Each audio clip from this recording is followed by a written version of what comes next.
Questions? Yeah, so this week I had some interesting thing happening at work. So I am working in a in a team of three on some abstract thing and like designing that thing. And I had some problem with one or few part of it, and I asked for some help with the another guy. What I noticed was he was able to resolve that thing for me a bit, and in addition to that, He he was able also to pointed out resolve it for you? the problem that I was facing, Okay, at least to good, some good, good, extent. good. Okay, go ahead. And in addition to that, he also pointed out that I had to incorporate few more changes. It's almost as if he's pointing out that or at least that's what I think, that my design is not correct, or to be frank, really not good. And this is what I observed. Like my ego was hurt a lot, Mm-hmm. like really a lot. And like it started finding any chink in that guy's armor as much as possible, like any excuse to make me look superior or something along those lines. Okay.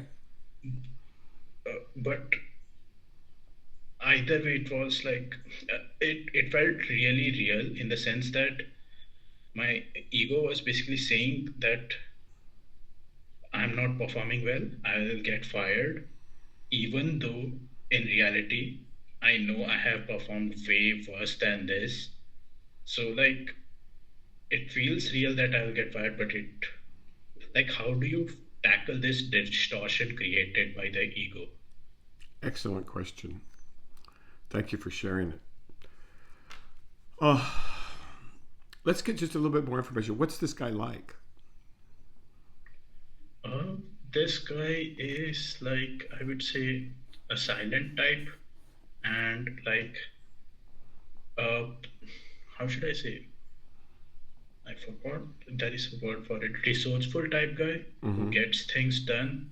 Okay. And Resourceful guy that gets things in done. one word, yeah, in one word, I would say he's more competent than me, Okay. and that threatens my ego a lot. Okay. Like Perfect. a lot. Okay, oh boy, where to start? Would you say, okay, you said your ego was hurt. Did you feel humiliated? Yes, Okay. humiliated and scared that I'll get fired. So your mind went immediately to doom and gloom, and you felt Yes, humiliated.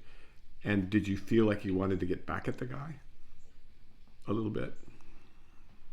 a bit. Yes, Mm-hmm. I'm trying to find anything I can to one up him or To one up him. Okay. find All right. something. Okay.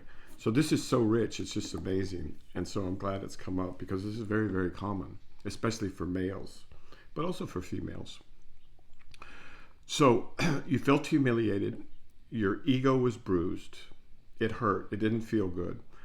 And on one hand, you went depressive, like, oh my God, I'm going to get fired, or sooner or later I'm going to get fired. They're going to find out.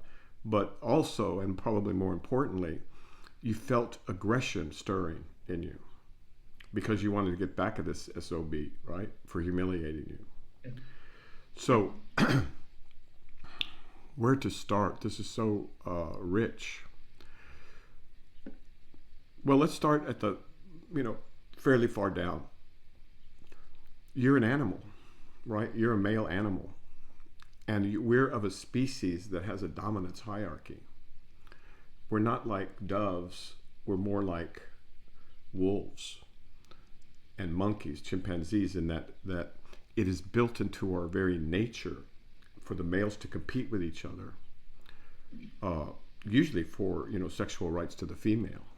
But we've sublimated all of that, and now instead of the jungle, we're in a tech firm. Yeah. Okay, all right. So you got, first of all, it's wonderful that you observed it in action, right, rather than just losing it altogether. Okay, so that's one. So that's at the level of the organism. At the level of the you, when you say you were humiliated or your ego was hurt, you're kind of saying the same thing. And what that represents is that your mind is your possession, and your self-image is something that you own, and your identity, and this is going to sound silly because it seems so obvious, but it's not necessarily obvious. Your very identity you see as you, right? And you own that. And so if somebody dings it, it's like somebody, let's say you brought a brand new sports car, and somebody, on purpose, or let's do it on purpose sees your beautiful car and sideswipes it in the parking lot in order to scratch it up. That would make you angry, because that also is an extension of you. And so what you're learning a lot of things, but one of the things is that we take our egos to be ourself, our very close possession. And if anybody tries to hurt it, first of all, it feels horrible, okay? And secondly, we want to lash back because we want to retaliate to protect it, and also and if possible, to move up higher on the dominance hierarchy. So this is all natural and normal for an animal, a chimpanzee or a wolf. But since we're civilized men, it gets more complicated than that, because we're not in the jungle. You can't hit him or slap him or do anything physical. So you have to interiorize all that. You can't act it out, which you didn't. But you felt as if he had somehow made you less, is what the picture I'm getting, that you felt like you were the one who was incompetent, and you were the one who was injured. And you were injured. So I mean, just the fact that you had that subjective reaction means that you were injured. Now we get to the better parts. First, let's stop there. Let's do follow-up questions. Follow up on that? Honestly, not much. Okay, all right. That's exactly what happened. Okay, good. This happens a lot. And the more it happens, the better, believe it or not. This is life. Learning can be very painful, right? When you're learning to run as a little child, you fall down on your face all the time. When you're learning to ride a bicycle, your scraped knees are part of it. So this is the natural order's way of teaching you what you need to know. Okay, now if you were in the jungle, or you would, or the forest, you would then learn to fight, or how to protect yourself, or to run away and join the others that are going to run away. But you're not in the forest. Actually, you're a student of the mind, and you're someone who wants peace and joy in your life, and you want to feel happy. Okay? But to do that, you're going to need lessons. And what is the perfect lesson for this? It's reality itself. And so what the Buddhists would say, and this is one of their strong points, I got to say, for the Buddhists, they'd say that this guy is a Buddha, and he's come to teach you. And it sounds like he's a good Buddha, because he's taught you a lot about your own mind. And this pattern that you've described is beautifully described and crystal clear. If someone comes and disses you, or corrects you, or does something better than you in front of you, then your ego automatically your sense of I, your mind goes immediately to, well, maybe he's right, or I don't care if he's right or not. The guy's an asshole, and whether I don't care about that. I want to find out what's wrong with him so I can one up him, and all the other things that your mind does, and so you can watch it in action. Now, ultimately, the solution will be that you don't care about your ego. You care more about learning and truth and your goal, which is to be healthy, wise, maybe wealthy, and so on and so forth. And this is how you get there. This is exactly how you get there. Because every time you go through this and you don't react, and instead you watch your mind, and if you're far enough along, you say, interiorly, you say, thank you, Buddha, because he's teaching you how vulnerable your ego is. Okay, so this is a very valuable example. And so this is going to happen again. It's going to happen over and over and over until you master it. And I don't know who this guy is, and I don't particularly care. But what's important is that you've had a chance to watch your mind in action. And you can see how your mind is not adaptive sometimes. It's not very unadaptive. And you can see how possessiveness, the possessiveness of an ego idea of yourself. I had the Tao Te Ching this morning. Let's see, it's right here.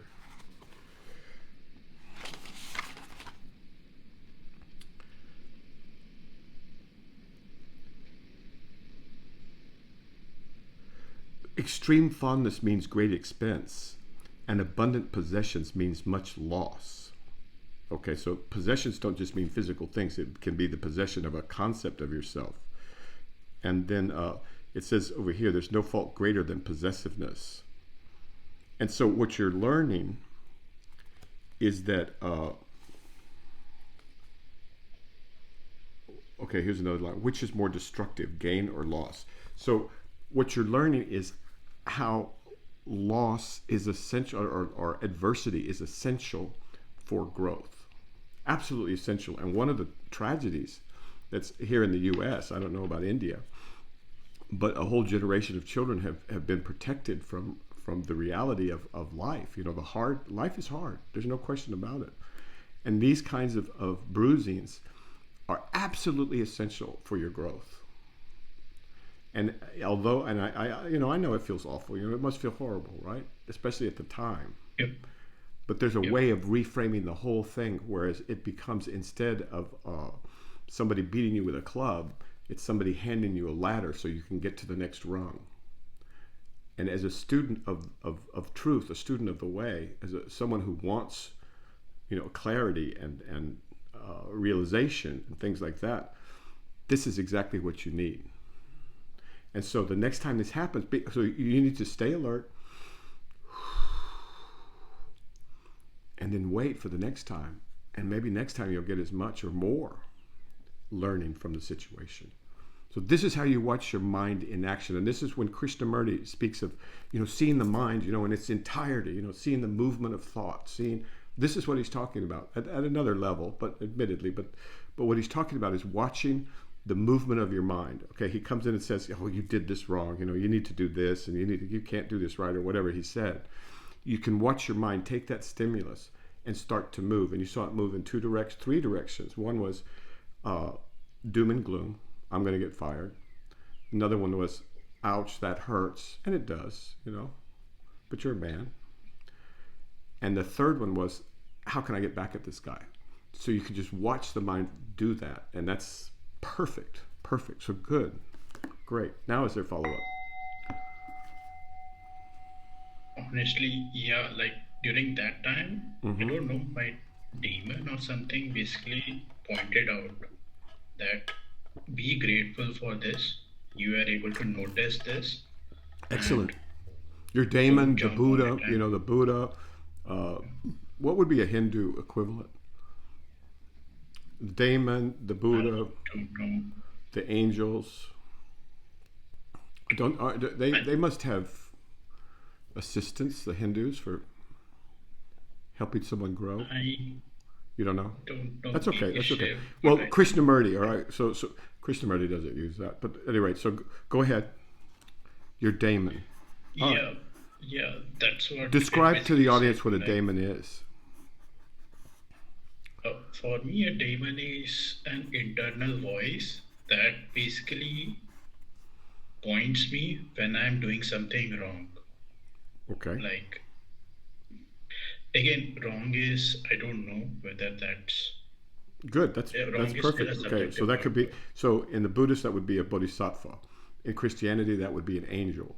In Islam or in Sufi Islam, I believe it could be hitter, or it could be some other way of describing it. In the Greeks, it was a daemon.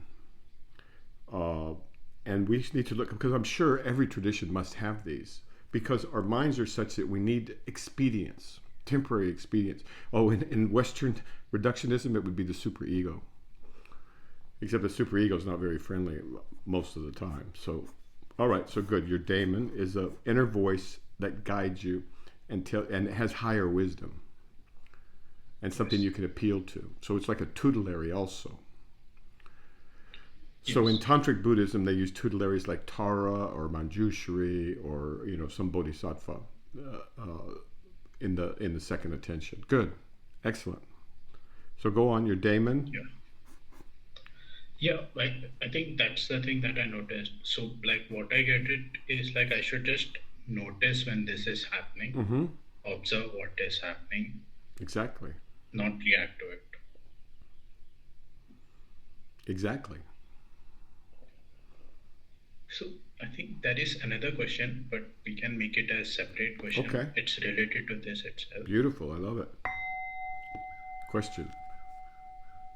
So there have been instances that I observed, especially when I go for a walk, when I'm just contemplating on few things and all, that there are some fantasies that I keep getting, wherein I see myself as a wise guy because of enlightenment and about how it will be cool and a savior complex kind of thing. But at that same time, at that exact time, my daemon basically points me out that this is just speculation and just ego inflation. I don't know what will happen if I were to awaken or anything. So yeah, you do. You have a better idea than you think. But okay. So go ahead, because keep going, because there's something I want to point out. Go ahead. Yeah, just after pointing out what I'm doing, like basically ego inflation and all, I try to forcefully suppress these thoughts about me being a great guy or savior complex or something along those lines. And I don't think that helps. Right. Suppression of these kinds of thoughts will not help, and also you're using up energy. Okay. So everything's a balance. Okay. But here, this is... I'm going to need to give some background information.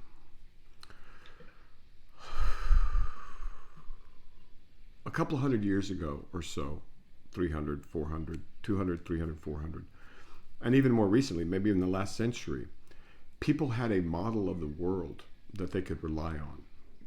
The world is physical, there's energy, there's the Big Bang, there's this is solid and this is solid, and that's just the way it is. And we don't necessarily believe in God. We don't need that because we understand what's what.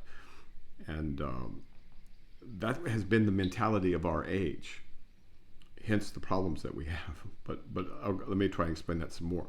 Humans need a narrative. Otherwise, we're back to being creatures in the forest. So it's vitally important that you have a narrative that's adaptive, that works, that has been proven. Okay, this is becoming more and more clear. More and more people in your generation are lost. And they're lost because they don't have any kind of storyline that makes sense. Okay?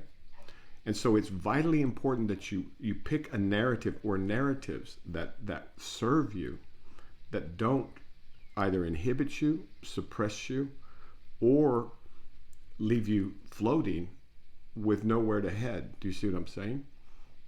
So one of the things I've noticed is that every religious and spiritual tradition I know of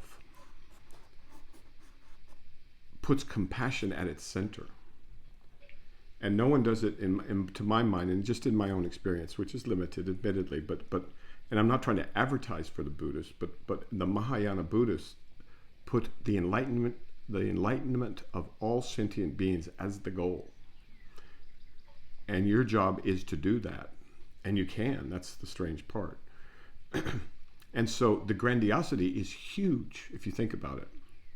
And it doesn't make sense at first. How could a single person dedicate his life to the enlightenment of all sentient beings?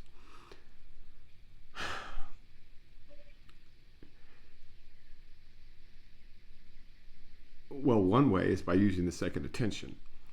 The second way is to understand that there are things you don't know.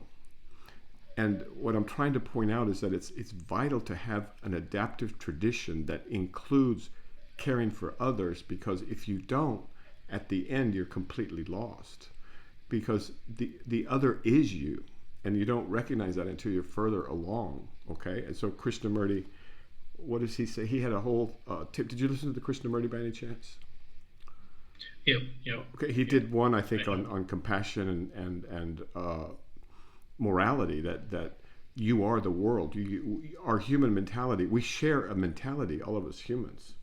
In a mundane sense, leave spirituality and esoteria out of it. We have a common mind.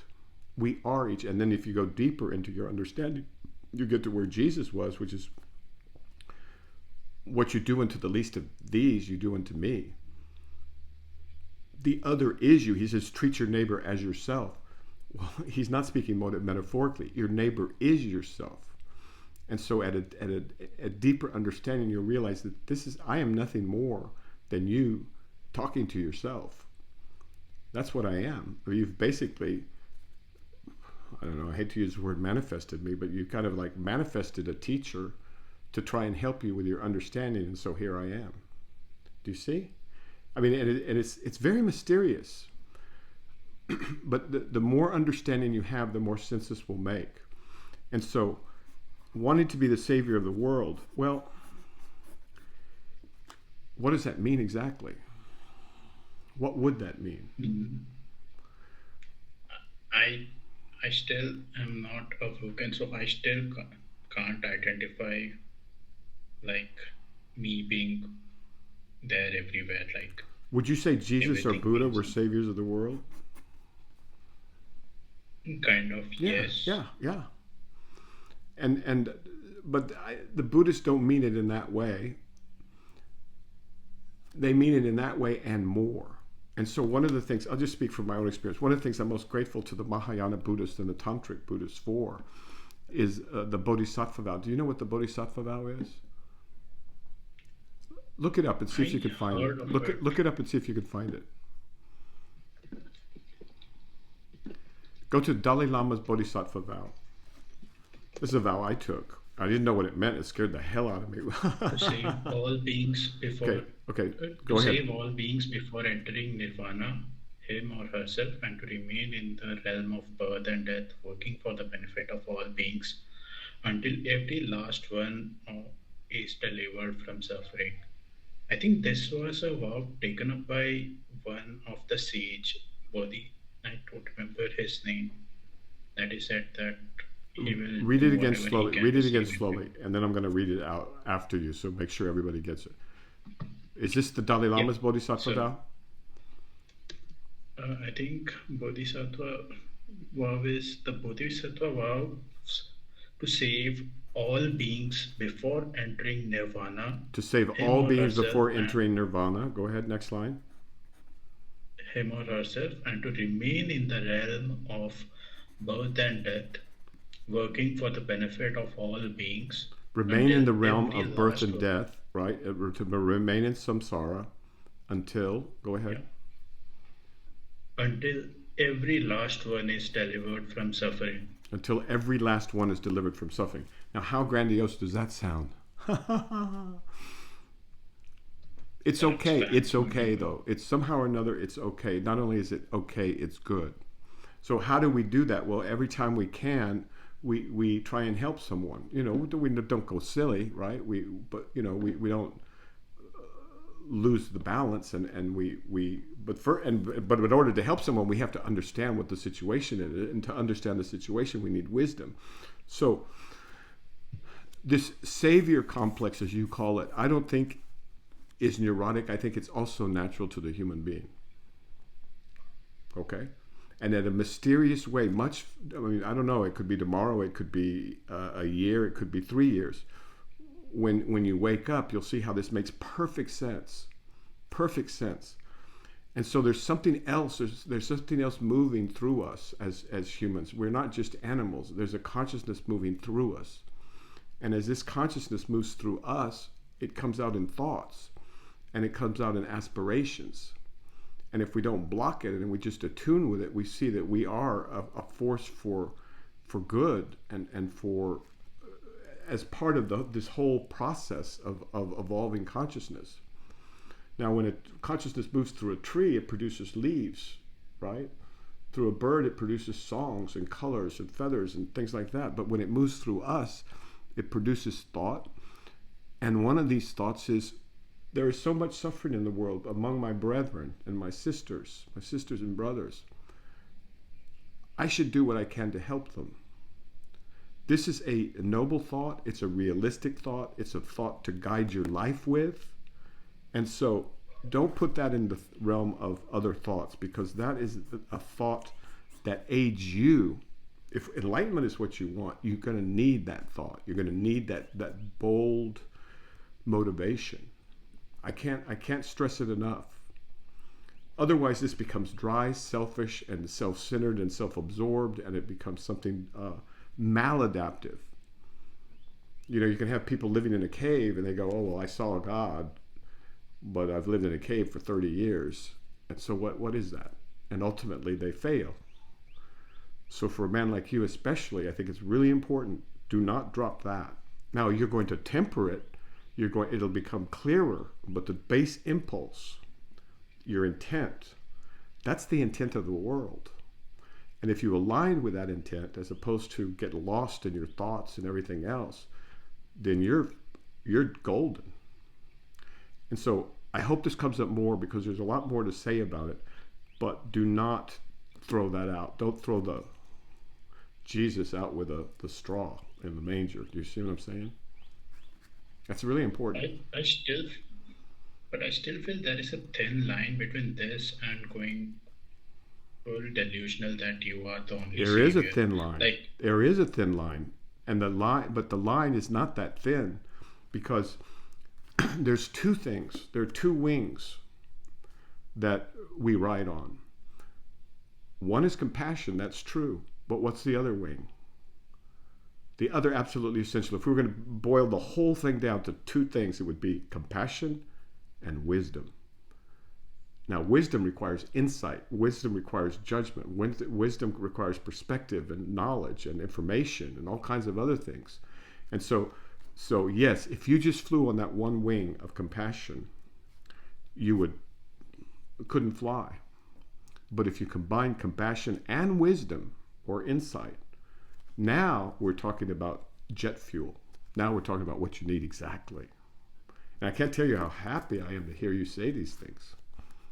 So, follow up? Yeah, one question though. Is wisdom born out of mind? Wouldn't that lead to limitation? It depends on how you define mind. If you say mind is thought, Yeah. you need, okay.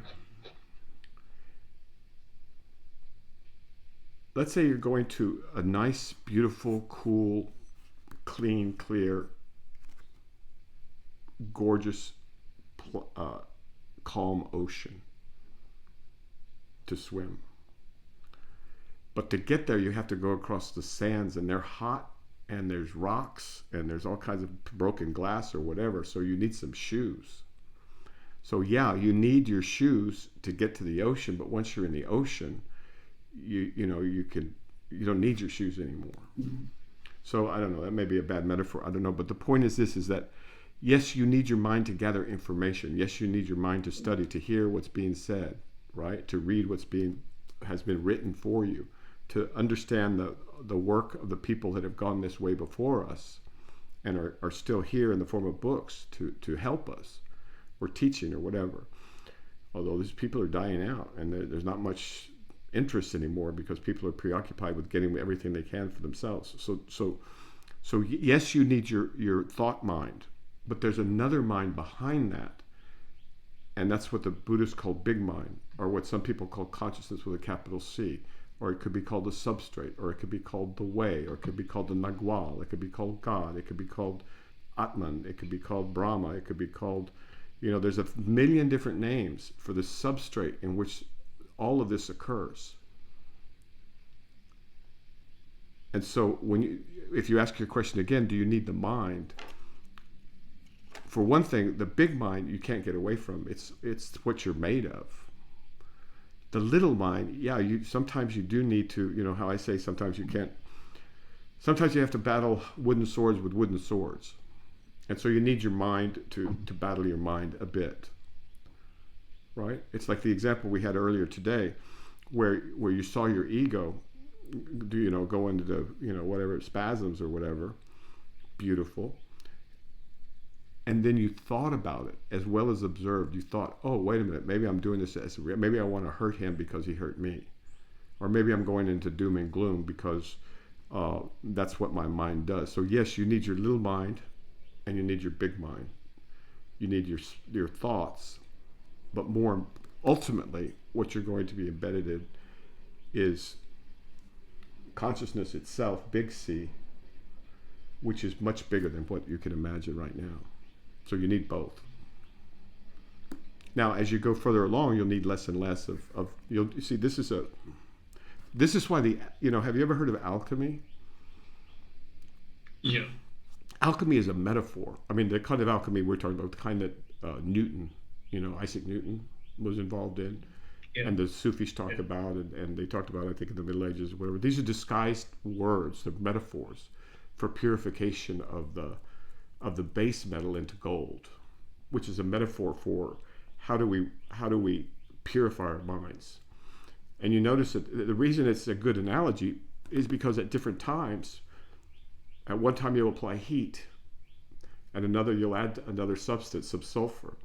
At another time you'll pull the sulfur away and you'll add another ingredient, and you'll back off the heat. And then maybe you'll douse it in water or something. The details aren't matter, but can you see how the process requires, like cooking, let's say, that different things be used at different times and in different proportions depending on the individual. Is this making sense? So that's where this process, what makes sense for me to tell you now, will not make sense for me to tell you later, except for the wisdom and compassion part. That part stays the whole time. Okay? I hope that makes sense. Yeah. Is that where the golden flower name came from? Yes, thank you very much. The golden flower means the opening of the big mind. The golden flower is the big mind. Okay. Yeah. Okay. Follow up or another question? So, this would be another question, but it's somewhat related to separateness. Okay.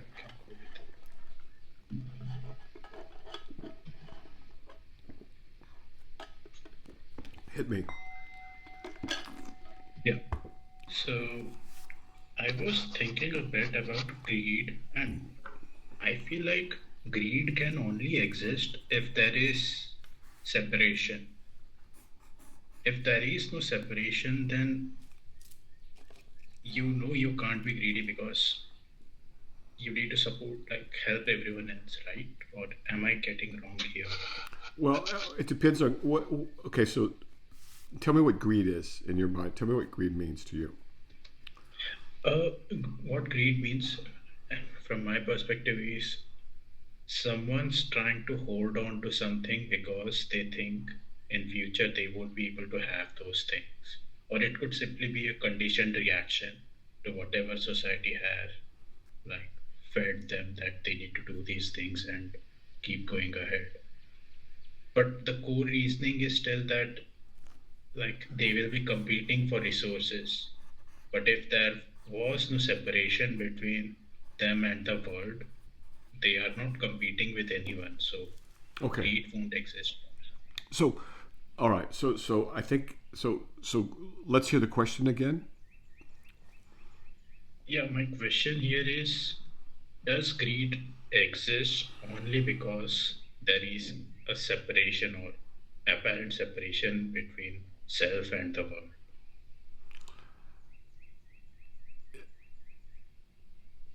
Let's get to that, but let's get to that in a manner where there's more understanding.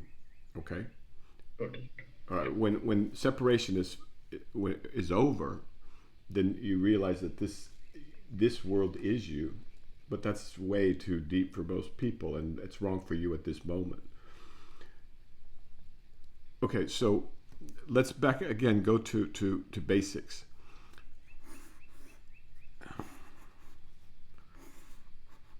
There are some animals that will eat themselves to death. Fish. A dog will eat so much that he makes himself sick. A cat won't do that. Squirrels, those guys eat like crazy, and then they'll go and if they can't eat anymore, they'll still go get more food to hide or to just to have. Other birds aren't like that. I mean, birds. There's other animals are not like that. Some birds, no, birds won't do that because they're built differently. So we have an animal nature that's unfortunately pretty greedy as primates and monkeys. Monkeys will fight over anything, pretty much. So we have the reality of trying to deal with the world. And so what happened in the last, I don't know, you could tell me how many hundreds of years, we developed capitalism, which is a way of kind of mobilizing this greed in a constructive manner, ostensibly, right? And by having rules and laws and agreements, it took a weakness and attempted to make it into a strength, because it would shift resources to people who would use it to build machines or plant fields, and the thinking was along the lines, I guess, that the harder you work, the more you would be rewarded. Yep. So that is so capitalism is a way of trying to manage greed, right? Now, sometimes it worked somewhat, other times it didn't, and something like that might work in the beginning, but it won't work in the end.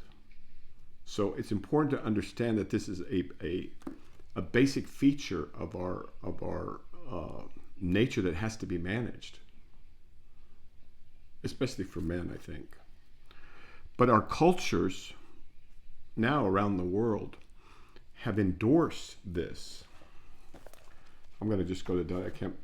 I can't help it. It's on number 46. I read it this morning in the Tao Te Ching session. 46. 1, 2, 3, 4, 5. The fifth line down. 2, 3, 4, 5. Do you have it there? That's okay. It's all right. We could do it. It's just one line. No crime is greater than approving of greed. No crime is greater than approving of greed. So we've made mistakes and we're paying for them. So again, we don't have the cultural fabric for society at large to express disapproval of some people taking much, much more than their share. And some of these people hoard it, others like try and give it back. And I'm not trying to indict capitalism per se. You could say it was an improvement over some of the other ways that they would just, whoever had the largest army just took everything. Okay, but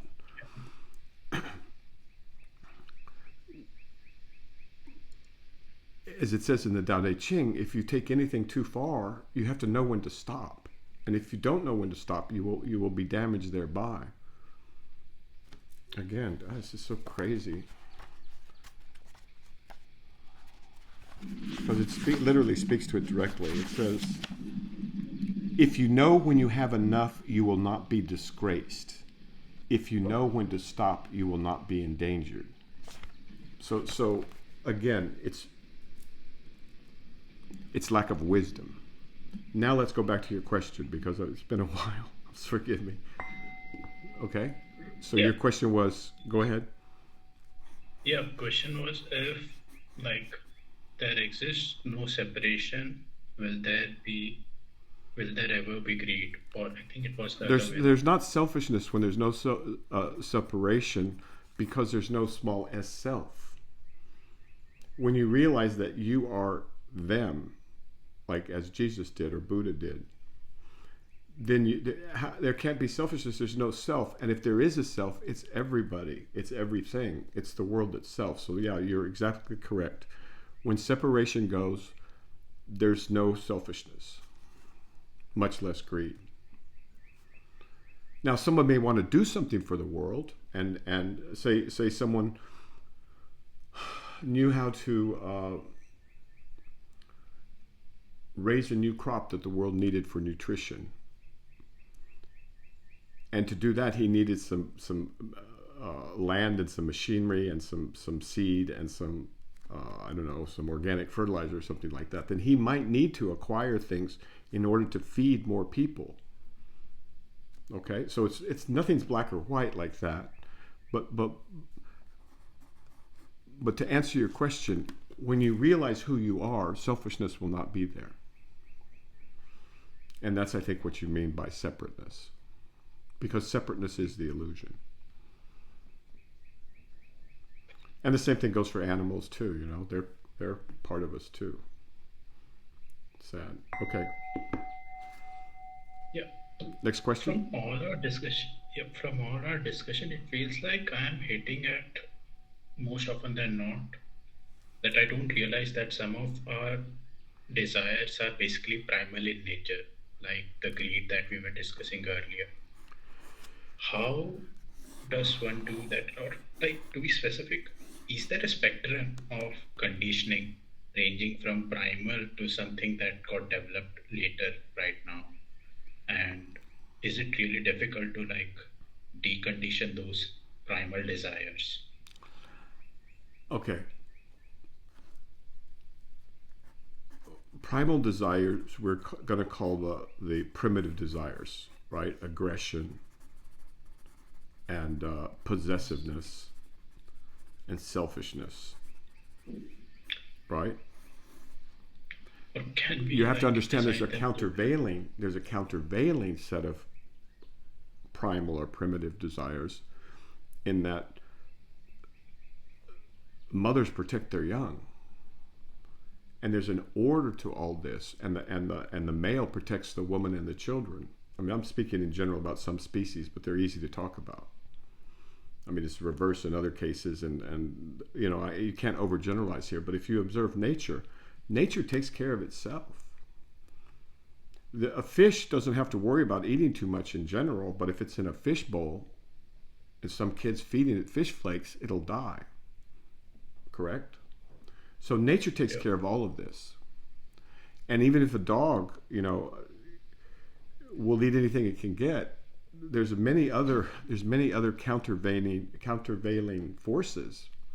Scarcity would be one. Competition with other dogs would be another. The exercise, I mean, he has to catch the food, right? Unless he's a domesticated dog, in which case now he's become human. And this is what Krishnamurti means by we're being killed by thought. Because with thought, we create all these clever ways of not having to get our own food, or having to protect ourselves from. So this, what we call primitive, is not primitive at all. It's the way, and it's actually exquisitely balanced. It takes care of itself. And if some species decides to get too greedy, right? Like you take a bunch of rabbits to an island, and all they do is reproduce. Pretty soon they've eaten all the food on the island, and there's nothing for them to eat, and they die off. So we don't have to worry about nature. We have to learn from nature. Now, so I wouldn't use the word conditioning for those features of our nature that come from our animal or evolution, or from the features of us that are like animals. I do think it's important for humans to understand that we are animals. We're hairless monkeys, and we're limited up here. We're limited in our strength. We're limited in our insight. We're limited in many, many ways. And we can't get so full of ourselves that we try and replace God, which is what happened in the last 400 years. We try and replace God with our intellect, and now the piper's coming home. Are you following me? Yep. So conditioning, I would use that word to describe the use of thought. I'd use it the way Krishnamurti might. which is the movement of thought that has been generated by other thought. And those other impulses that come from nature, I would use another word for those. Okay? Can we agree on that language? Because the mechanism's different. Okay, so we're conditioned. There was a time when women wore different kinds of hats. Different days they'd wear a different hat with flowers or this, or men wore the same, whatever. Those things are conditioned by the culture, the ambient culture. The need for shade isn't conditioned, but they weren't using it for shade, they were using it for show. So those kinds of things are conditioned. I still consider them conditioning, the primal one, mostly because it's like something that we got from millions of years of surviving and reproducing, and these things were pretty useful back in those old days. So you're calling the fitness function, conditioning? To some extent, yes. Okay, so how can we distinguish? If you want to use that language, let's do that. But how can you and I distinguish between something which is an innate drive and something which is learned? How do you want to distinguish that in words? Maybe we can say anything that we got conditioned million years ago, then yeah, those are primal instinct afterwards. Can we call those biologically innate? Yeah. Okay. Now, would you say something that's innate is conditioned? It depends. Like, if we can condition ourselves out of it, then wouldn't it be called condition? Like, can we condition ourselves or make us? Very interesting point. Ourselves? Can we override an innate drive? Yeah, we can. Yeah. But usually, you know what we usually do? We sublimate it into something else. We turn the aggressive males into soldiers. Right? We have boxing. We have the WWE. The World Wrestling Federation or whatever. We distort it and turn it into something else. We don't usually override it. We transform it into something that we want at the time. We think is a way to get around it. All right, so can we say innately conditioned then? Because I don't want to misunderstand you when we speak. Yeah. Innately conditioned. Okay, good. Good.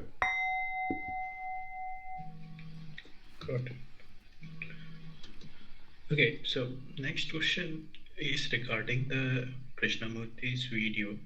Mm-hmm. I think there in between he says thought can do anything, like moon landing and all, and yet like what? Thought can limited. Do anything like what? Like moon landing or moon landing. various Okay, other things. all right. And yet it is limited. Extremely limited. What Impossibly did he mean limited. by that? Like, my reasoning is like, if the thought knows it is limited, like then it just becomes a problem, right? And since it can do anything, then why can't it solve the problem of this limitation? Or am I saying this in a wrong way?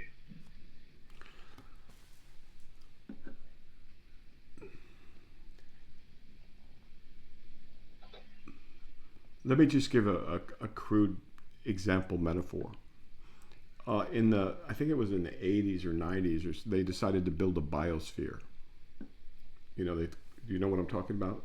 A big enclosed globe, and they were going to put water and pump in fresh air and put in plants that would then breathe the air and produce oxygen, and then they put in some other creatures and so on and so forth. And it failed miserably. So can you imagine, when I look outside, I see trees, I see clouds, I see the sky, I see some puddles of water, I see some birds flying, I see a crow and some other birds, beautiful, beautiful birds, different colors, red and blue. Now, could thought ever do that?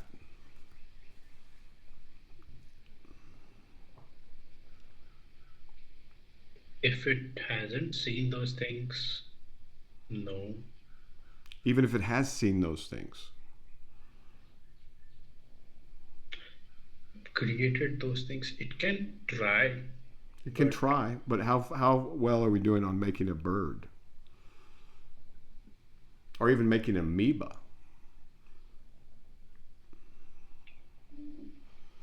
that's a good question. How about I creating a don't know. system that's completely contained and seamless and requires no intervention from anyone or anything because it's so perfectly designed that it just keeps going on its own for millions and millions of years? Or let's take the universe, billions of years. Could thought do that? Could thought ever hope of doing that?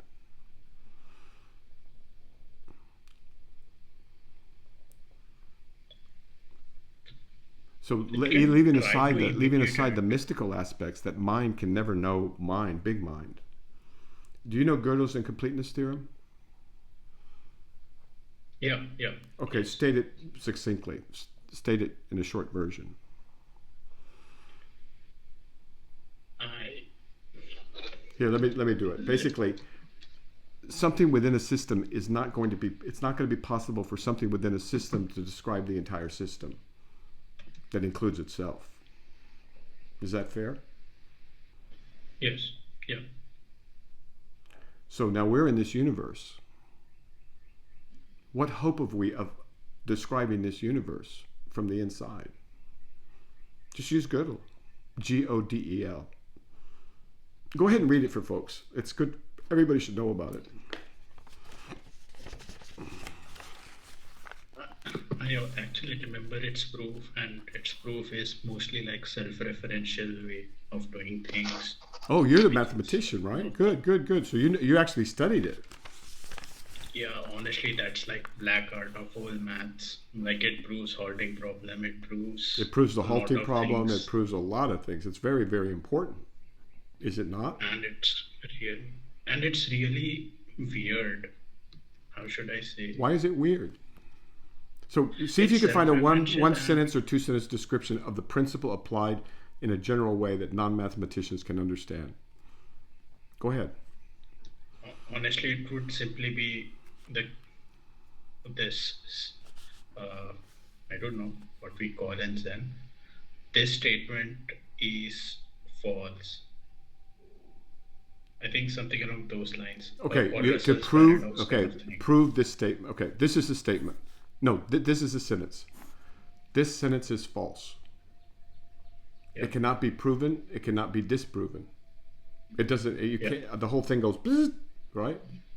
This yeah, sentence is yeah, false. You can't prove that sentence true, because if you do, it's not false, right? Something like that. I'm yeah. not going to the details, but the point I want to get across is the implications of that, and the implications of Gödel's theorem in general, which is that something within a system, whether it's a mathematical entity or something else, is incapable of describing that entire system that includes itself, because it can't include itself describing the system, right? So the human is not, it's not possible for thought to comprehend the universe just by Gödel's theorem. And so we can add to Krishnamurti Gödel, right?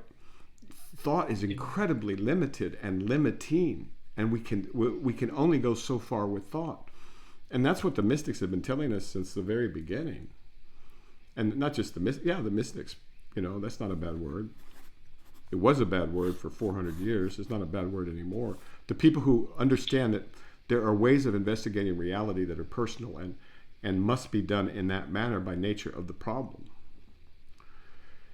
And so now we're starting to study the brain and consciousness, and physics is up against a wall because they can't prove materialism at all. At all. It's embarrassing. But science never was about describing ontology.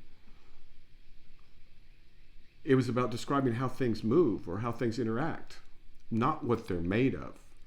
And what we're about is understanding what we're made of. So it's not a fault of science. But science did overstep its bounds and tried to imply that they knew what physical things were, and they were wrong. And quantum mechanics proves that without a doubt. So just using Gödel's theorem, I think there are hard limits on thought. Does that help? Yeah. Yes. That actually helps a lot. So what? So then we are still able to do things that are outside of the realm of thoughts. Yes, we are. Or how? How That's to what access that you're thing? learning. That's what you're learning. Bit by bit, you're learning that you've gone into the lab, you've learned the difference between a test tube and a flask, you've learned about what reagents are, and you've learned where the cabinets are, and this process is going to teach you that if you keep at it. It's a science of its own Okay. sort, and it's demanding in its own way. But there's nothing as rewarding. Nothing comes even remotely close. Because you want a happy and joyful life, and you want to feel that you lived well.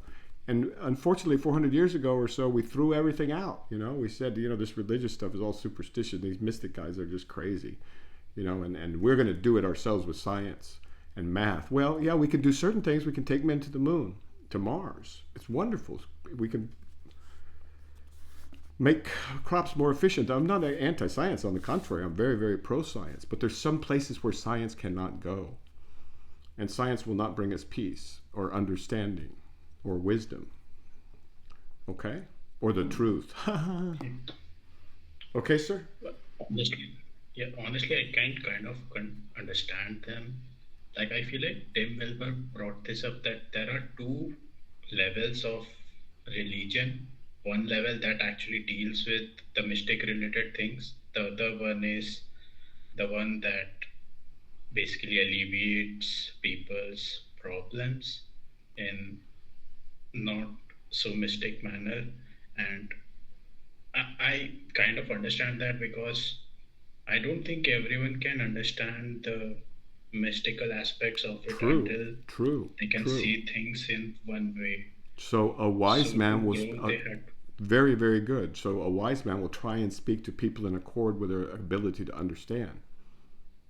Right? It's a Yeah, core Sufi teaching. yeah, And more than that, remember, we got to organize, I don't know, what is it, 6 billion, 8 billion monkeys?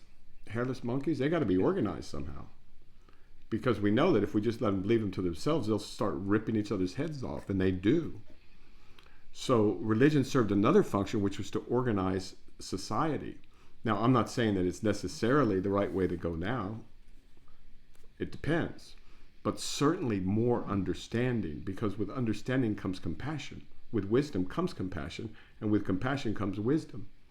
And that includes compassion for yourself. And so I know it hurt when you got punched in the ring, but that's all that happened. You got yeah. punched in the ring, and now you're going to learn to block that, not to block the hook, but to understand when it's coming and to have it go right through you. That's why martial arts are rooted on things like Taoism and the I Ching. You see? So I'm kind of going back full circle. But see, you're learning, and there's great joy in that if you just align your intent with the intent of God, of nature, of the Tao, because you are designed for this. Have you ever seen the eagles fly? They're so beautiful in the sky. That's what they're Yeah. designed for. We're designed for this. Okay? Yeah. Anything else before we stop? No. All right, sir. Good, good, good. Keep the faith. Keep it going. All right? Take care. Yes.